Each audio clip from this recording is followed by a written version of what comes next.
JumpPoint issue 710, because this is the 7th year and the 10th month, October 2019. In this issue, we visit Glock Bar, located in Area 18, and have a sit down with Weiss, the local bartender, where we discuss drink recipes, the clientele, all while he gets wasted and I drink in moderation because of course I have to fly home. To all the fans and owners of the Hercules Starlifter, we will dive into the development history of this ship, and you will see why I would characterize this as the backbone of the UEE military. But the featured article for this issue of JumpPoint and our starting point is titled "The Road to Object Container Streaming," or OCS for short.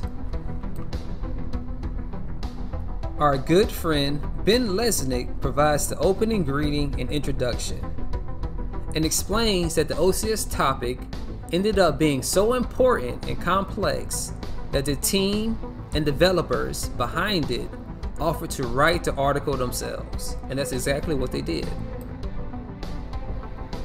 On page 3, Christopher Balk, the principal engine programmer at Cloud Imperium, explains that object container streaming is the umbrella term for all the technologies that makes a vast, seamless universe possible, by which we can provide an extremely large virtual world through which players can move without seeing a loading screen.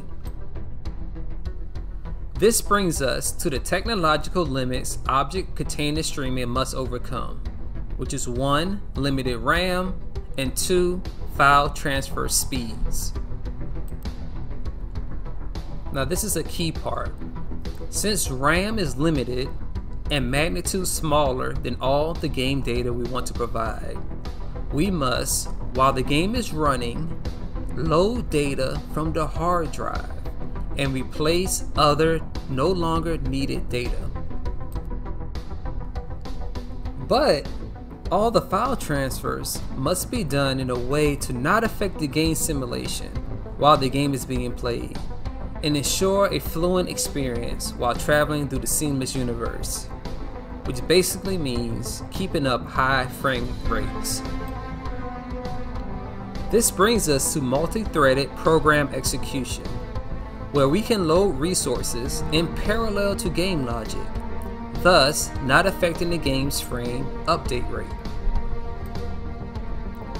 They go on to explain the issues with developing object container streaming in a live product, as well as what is required for laying the groundwork for object container streaming, which is replacing the Lua scripting language with C++ and introducing serializable variables, which provides a uniform style for transferring data.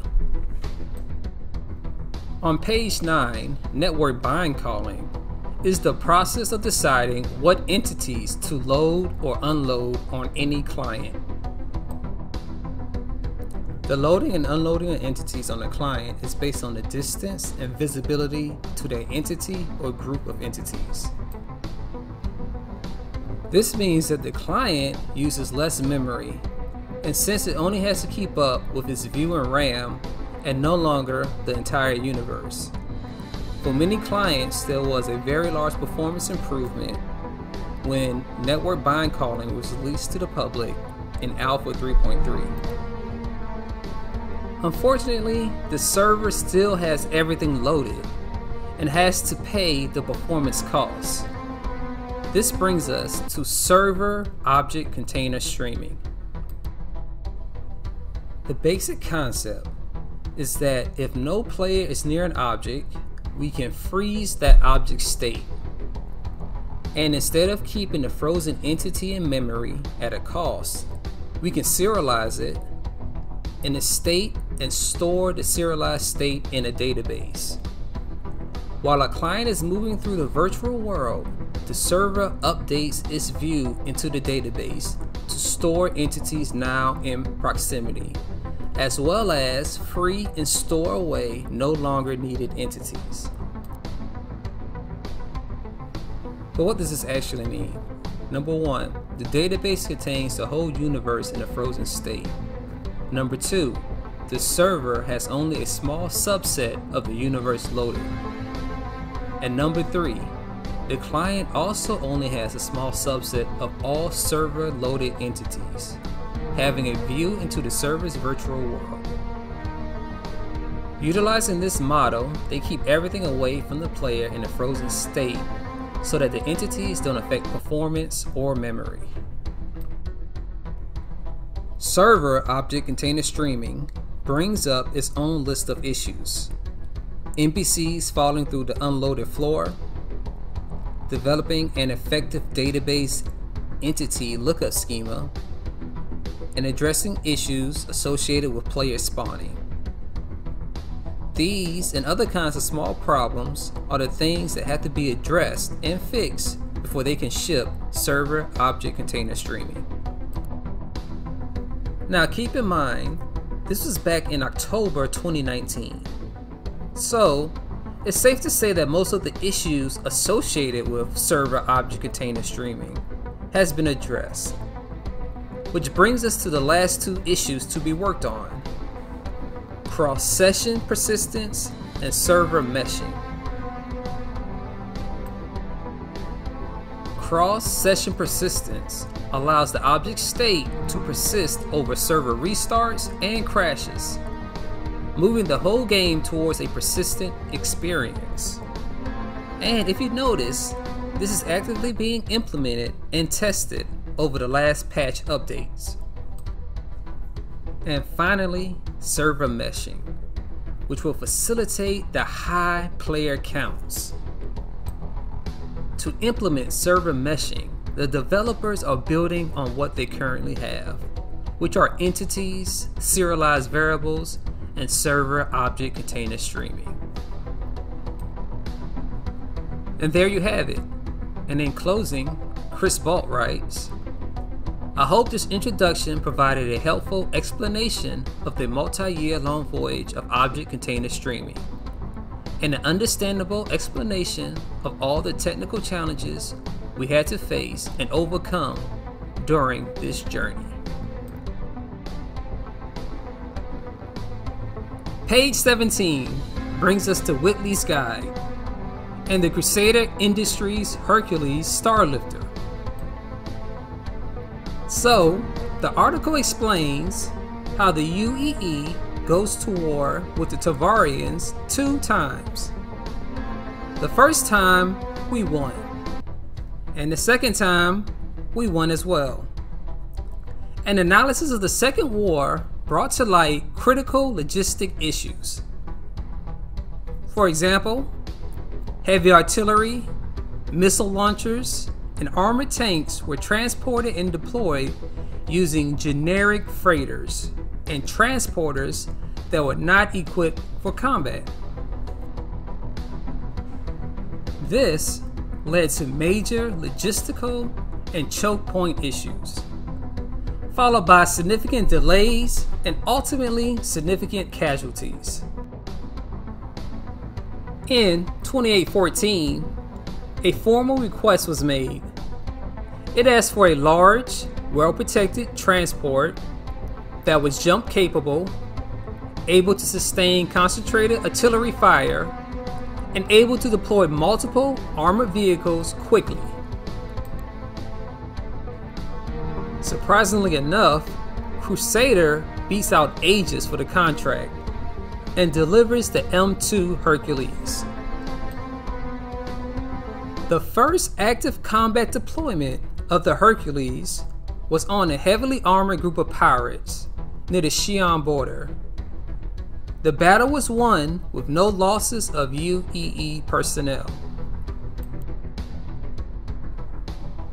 On page 19, the article goes on to speak about the variants, such as the A2, which is the dedicated heavy gunship, and the C2, known as the civilian variant, which drops the armor for cargo space. And page 20 wraps things up with additional images and specs. Next stop, the Stanton System, Art Court, Area 18, a public commercial district. Area 18 is known for drawing many to this unique corner of the empire. Our destination for the day is Glock Bar, located in the Central Plaza. The veteran bartender of 8 years and our friend Brant Weiss has agreed to sit down and chop it up.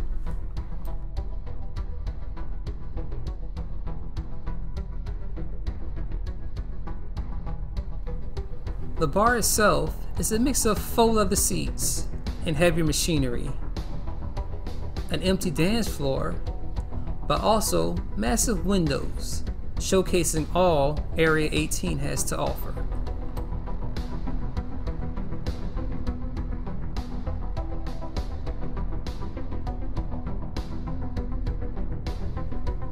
Once everyone's been served, Weiss retrieves a few used glasses left on the bar, runs the sanitizer, restocks the rails, and makes himself a quick drink before joining me. His drink of choice is called the Peach Fizz, but his favorite drink on the menu is called Nick's Mistake. He describes it as delicious but packs a punch. It is made with their in-house Nova Mix. Weiss claims the Glock Bar doesn't have a typical customer. Its location near Area 18's busy Central Plaza brings in a wide range of foot traffic. It attracts locals looking to unwind after work, haulers killing time between gigs, and tourists drawn in by positive reviews or their expertly crafted and potent cocktails. For those that are looking for the Glock experience without traveling to Area 18, Weiss happily shared one of the recipes for his second favorite drink on the menu, the Wingman's Hangover.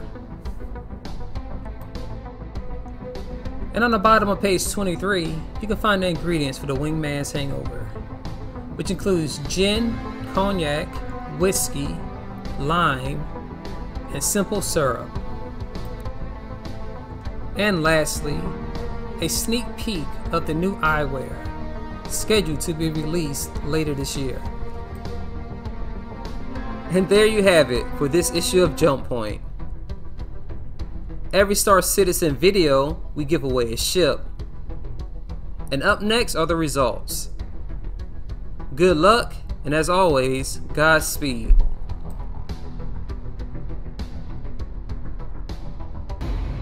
Some stories are worth watching, and every journey has its beginning.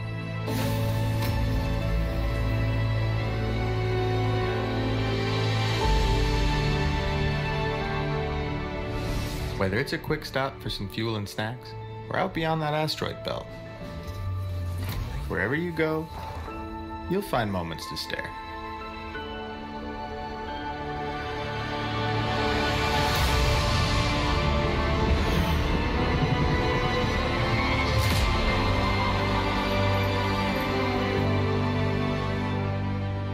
Beautiful, efficient, and just enough teeth to get you through a scrape.